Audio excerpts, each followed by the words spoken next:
Bago tayo magsimula, huwag kalimutang mag-like at share. Kung nagustuhan ninyo, mag-comment sa ibaba. Maraming salamat, let's go, ituloy na natin ang kwento. Sa loob ng skill repository, nagsimula ang ating bida na i-upgrade ang kanyang mga kasanayan nang biglang may lumabas na abiso sa harapan niya. Nakasulat dito, nakitang upgradable na kasanayan, Skeleton Meditation Method. Gumamit ng soul power para i-upgrade, pagkabasa niya, pinindot niya agad ang oo, at sa loob ng ilang segundo, nagsimulang umikot ang isang madilim na berdeng aura sa kanyang buong katawan. Naramdaman ang nakakatakot na enerhiyang pumapaligid sa kanya, hindi niya napigil ang isipin, ang lakas naman ng aura ng kamatayan, makalipas lamang ang ilang segundo, isang Mar-Ingle na Skeleton King ang lumitaw sa harapan niya. Ang kumikinang na mga mata nito ay maliwanag na kumislap habang ang isang kamay ay nakapatong sa bibig nito, at ang ating bida ay tahimik na nakatayo sa harapan nito. Sa mismong sandaling yon, may isa pang abiso na lumabas sa kanyang screen na nagsasabing, matagumpay na na-improve ang Skeleton Meditation Method. Makalipas ang ilang segundo, iniabot ng Skeleton King ang isang libro sa kanya, at nang tanggapin niya ito, nagtanong siya ng may pagkagulat, ito ay para sa akin. Nang mahawakan niya ang libro, bigla itong bumukas ng mag-isa. Mga kakaibang simbolo na nakasulat sa hindi kilalang wika ang nagsimulang umikot sa kanyang katawan, na lumikha ng isang napakagandang mystical na eksena, hawak ang libro sa isang kamay at nakayuko ang ulo, nakatayo siyang hindi gumagalaw habang ipinatong ng Skeleton King ang isang kamay sa kanyang balikat mula sa likuran. Makalipas ang ilang sandali, may isa pang abiso na lumabas sa harapan niya. Nakasulat dito, Skeleton Monarch Meditation Method. Ang binagong Skeleton Monarch Meditation Method ay nagpapataas ng bilis ng meditation ng 100% kumpara sa orihinal, at maaari ring palakasin ang lahat ng undead type na kasanayan. Matapos basahin ang abiso, lumiwanag ang mukha ng ating bida sa pananabik habang iniisip niya, hindi lang nito pinapataas ang bilis ng pag-upgrade ko, pinapalakas din ito ang intensity ng aking mga kasanayan. Sa pagkakataong ito, hindi talaga nasayang ang soul power. Nagpatuloy siya sa pag-iisip, ngunit gaano man kalakas ang isang kasanayan, kailangan pa rin ito ng kaukulang spirit power para magamit.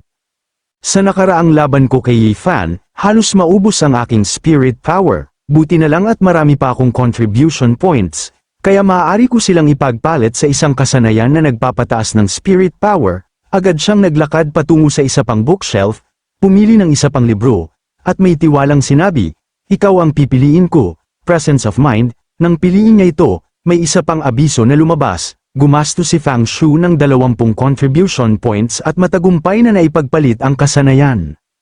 Nakangiti, binuksan niya ang libro at maingat na binasa ang nilalaman nito. Ipinaliwanag ng description, ang kasanayang ito ay pasibong nagpapabilis ng spirit power recovery speed ng isang spellcaster, at ang aktibong paggamit ay maaaring dagdagan ng isang tiyak na halaga ng spirit power. Ang tanging kahinaan ng presence of mind ay ang napakataas na kahirapan ng pag-aaral nito. Matapos basahin ito, ngumiti ang ating bida ng may tiwala at sinabi, ngunit hindi yun hadlang para sa akin.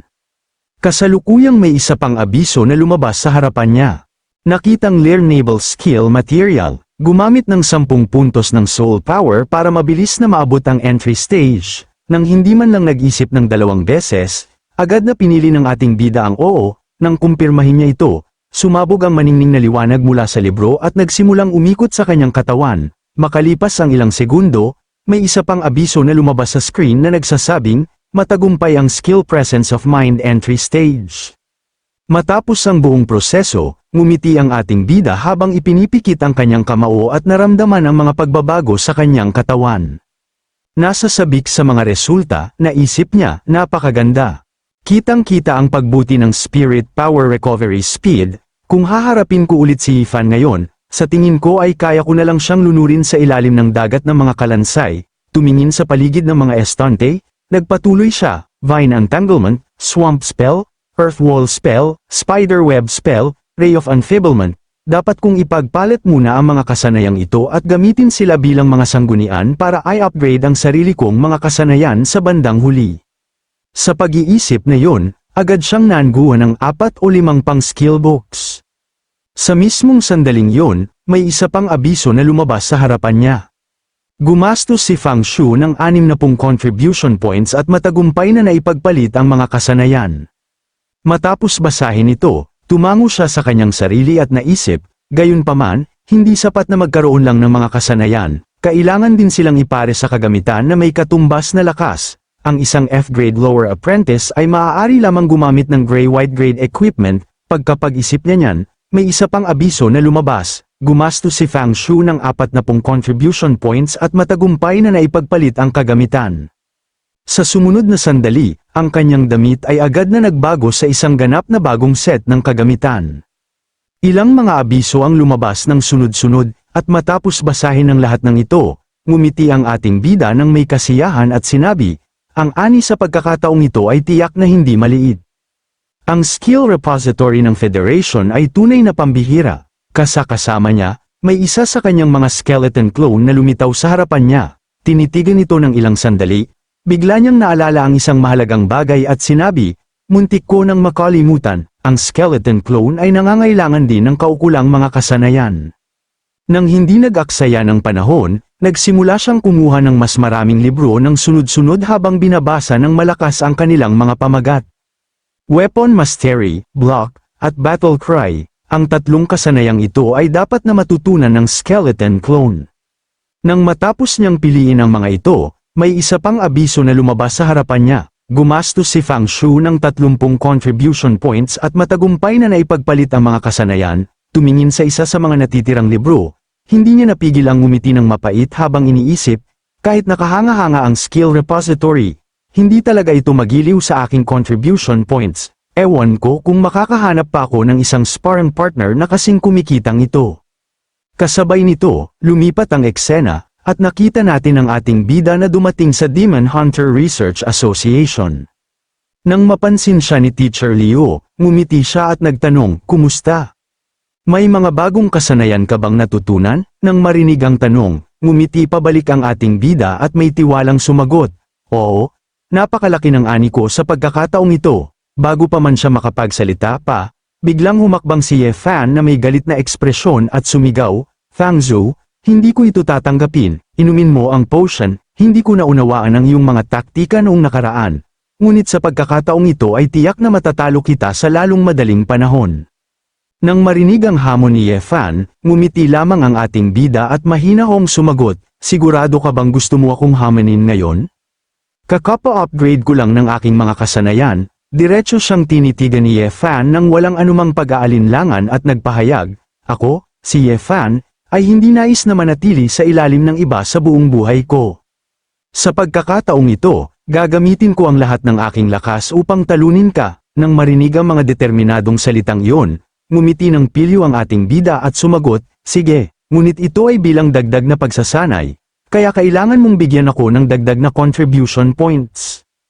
Habang pinapanood ang dalawa na nag-uusap bago ang kanilang muling laban, inayos ni Professor Chen ang kanyang salamin at ngumiti, hanggat pumayag siya. Sa huli, siya rin naman ang magbabayad niyan. Nang marinig yun, basta na lang inihagis ng ating bida ang bote ng potion kay Ye Fan at sinabi ng may lubos na tiwala, sige, laban na. Ibabalik ko sa iyo ang potion, baka kailanganin mo ito mamaya.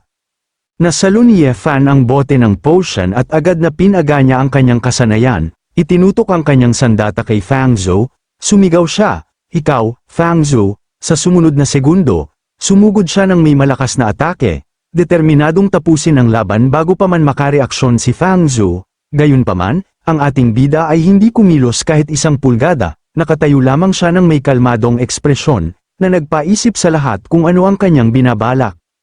Habang pinapanood si Ye Fan na naglunsad ng kanyang ultimate move mula pa sa simula, nanlaki ang mga mata ni Bai Xiaochen sa pagkagulat at bulalas, ginamit niya agad ang kanyang ultimate move. Nang marinig siya, seryosong tumango si Teacher Lu at sinabi, maganda nga ang combat intuit ayon ni Ye Fan, ang mabilis na laban ang tanging paraan para manalo siya. Ewan ko kung paano tutugan si Fang Zhou.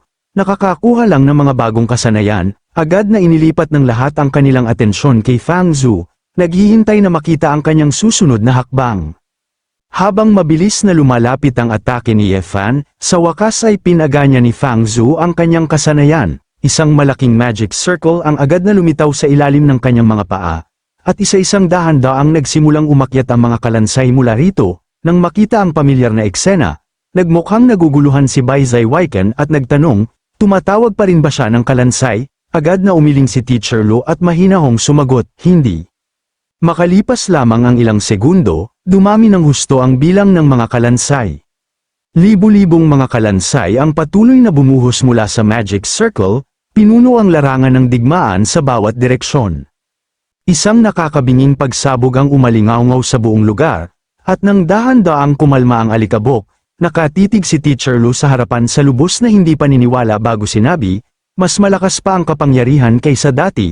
Nakatayo sa tabi niya, si Professor Chen ay pantay na nagulat at bulalas. Ang batang si Ye Fan ay talagang nakakomprehend at nag-upgrade ng kanyang kasanayan sa nakaraang laban. Samantala, tumingin si Fang Zhu kay Ye Fan ng may kalmadong ngiti at may tiwalang sinabi, hindi masama. Ang lakas ng galaw na yun ay mas malakas kaysa dati. Ngunit nakakalungkot, ang aking mga kasanayan ay lumakas din. Nang marinig ang mga salitang yun, agad na napagtanto ni Ye Fan na siya ay lubusang napalibutan ng isang napakalaking hukbo ng mga kalansay, tumingin sa paligid sa hindi mabilang na mga undead na lumalapit mula sa bawat direksyon, sumigaw siya sa hindi paniniwala, kaunti lang. Ang tiwala sa mukha ni Ye Fan ay agad na nawala, ang kanyang ekspresyon ngayon ay puno ng takot habang napagtanto niya kung gaano kapanganib ang sitwasyon. Tumingin sa mga kalansay na pumapaligid sa kanya, desperado siyang sumigaw, huwag, huwag sa mukha. Ngunit sa sumunod na sandali, ang bawat kalansay ay sumugod sa kanya ng sabay-sabay. Inaatake siya mula sa bawat direksyon nang hindi siya binibigyan ng kahit kaunting pagkakataon para makatakas. Sa loob lamang ng ilang segundo, naging lubos na kaawa-awa ang kalagayan ni Ye Fan, napalibutan ng libu-libong kalansay, siya ay binugbog ng husto kaya siya ay muling lubusang natalo, pinagmamasdan ang lahat na matapos, mahinahong tumingin si Fang Shu kay Professor Chen at inanunsyo, dito na magtatapos ang sparring session ngayong araw. Nang marinig yun, napabuntong hininga si Professor Chen nang walang magawa bago sinabi, si Ye Fan ay malamang na hindi makakapagsanay sa loob ng isang linggo. Nga pala, wala ka talagang planong magtatag ng Necromancer Research Association? Nang marinig ang tanong, agad na sumagot si Fang Shu, wala, kahit na ang kanyang sagot ay parang simple, sa kaloob-looban niya ay iniisip na niya, kung hahayaan ko silang mag-research sa akin at matuklasan nilang may sistema ako, iyon ay tunay na magiging problema. Lumipat ang eksena pabalik sa skill repository. Isang misteryosong babae ang dahan-daang naglakad patungo sa isang mahiwagang kristal at maingat na sinuri ang impormasyong nakaimbak dito. Nang matapos niya itong basahin, nanlaki ang kanyang mga mata sa lubos na pagkagulat, nakatitig sa kristal sa hindi paniniwala. Hindi niya napigil ang sabihin, isang necromancer ang aktwal na nagrehistro ng bagong kasanayan.